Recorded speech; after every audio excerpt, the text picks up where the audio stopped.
We have a wonderful selection of heirloom tomatoes. We also have a little bit of Vincotto, which is the dessert, kind of sweeter Italian wine that we've reduced a little bit. Nice. And no seasoning, nothing, just very simple.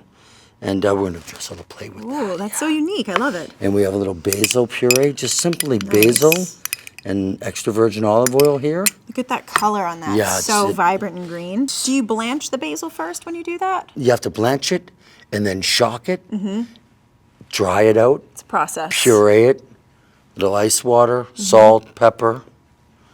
And you're in business. And you're in business. All right. Great. So we're going to go with this plate here. Okay. Again, be careful when you're cutting. Always curl your fingers up so you don't chop your finger off. Never want to do that. And I like that you're using a serrated knife too. So it makes it easier. It makes it easier. So we want to go nice and thin here, probably about a 1/16 of an inch, right? And we're going to alternate between colors. We have the yellow. Would you like to work on the red? Sure. This one is very ripe, so just be Okay, careful. so be very gentle with it. Yes. Excellent.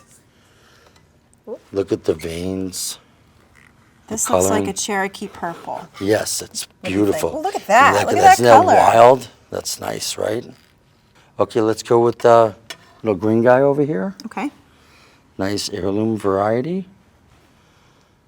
We don't want to waste too much. Oh, wow, This look one. at that. That's such a nice like, color. It's like fluorescent. Yeah, it is. Great. This So one's let's really get cool. these arranged. Beautiful. Try that one swooping motion. Watch your fingers. There we go. There we go. Not bad. And now you can get creative, right? Okay. So we'll go with the yellow. And we'll go with green. And we'll do a red guy.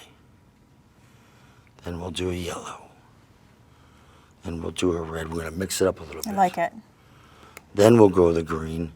And I think we should finish with the red. That one? Beautiful, isn't it? Love it. So now what's next step obviously is what? Salt and pepper. As we go, as layering. Got to make sure you salt each individual tomato, right? Absolutely. You don't want, one tomato could be jealous if they don't have salt on it. Exactly.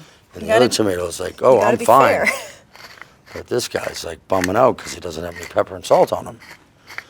Great technique. Thank you. That's All right, perfect. I learned from the best. Okay, so let's slide this over and we'll do a little Chiffonade of Basil. Okay. And we can stay with the serrated. So you notice how we have a moist cloth here? Yeah. What's the It's purpose of basically a that? paper towel to protect it Nice. because it will dry out, and we don't want to expose it to too much of the damaging. Yeah. So, All of those free Right, so radicals in the environment.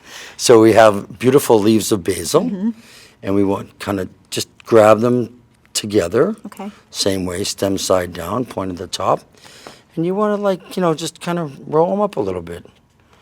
And then we take the knife, You know what you're doing there.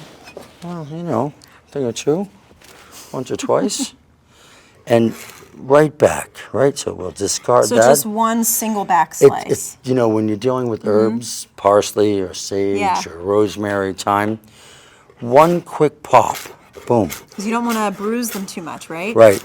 The key is to keep the knife on the table, and you have this beautiful chiffonade here. Look at those little ribbons. They're perfect. Little strands, right? And here we have some beautiful fresh mozzarella, buffalo mozzarella. This is beautiful. Where do you Yeah. get this from? This is locally out of Everett in Nice. Mass. Mario and his crew do a wonderful If job. this wasn't made by a guy named Mario, I would really question its authenticity. Well, he is authentic, so. I think he is. And It let's looks great. season a little bit with salt and pepper right on the cheese here. Great. Oh, you like getting so good at this. All right, and we're just going to place one of these Look at that. right in the center of the plate. And we're going to go with the Vincotto and the basil puree. And we're just going to do a little dance around the plate. Doesn't have to hit everywhere because you don't want too much. Right. But you just want a little dollop here and there. Just to right? season. Yeah. Let the tomatoes and the mozzarella speak for themselves. Let the proteins talk, right? Great. Now we have a little drizzle of the Vincotto, which again is slightly reduced. And it's delicious. It's almost like a syrup. Yeah, look at that. If you see the consistency, it's like, Wow. so we're going to do a little drizzle here. Nice. This is a beautiful caprese salad. They don't all Thank look this you. nice. And you know, sometimes you see individuals, they'll start like this and pour it out, and then there's too much. Yeah. I like to move the spoon got before a I nice- release. You've got a nice finesse. So if you release and move, then you create that pattern. There you go. You're like an artiste. The pièce de resistance, the fresh basil.